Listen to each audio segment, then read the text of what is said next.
सम्पूर्णमा नमस्कार।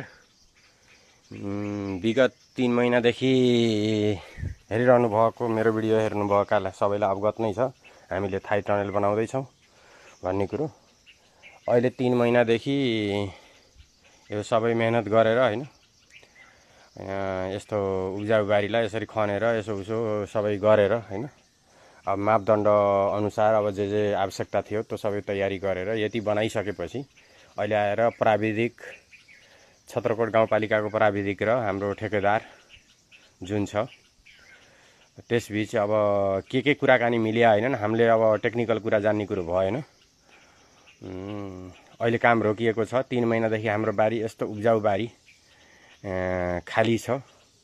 अनि यस्ता राम्रा फलेका मेवाहरूलाई काटेर विस्थापित गरेर यो टनल बनाऊ हैन केही गरौँ भनेर लागेको। अब यो जग्गामा गरेको भए यस्तै राम्रा खुर्सानी हुन्थ्यो होला। अब उत्पादन हुन थालेको अझै केही राम्रो गर्न सकिन्छ भनेर पछि लागेको। अहिले 3 महिनादेखि हामी यता र उता गरिरहेछौँ। कहिले केमा काम अड्किन्छ, कहिले केमा काम अड्किन्छ। काम अगाडि बढ्छ।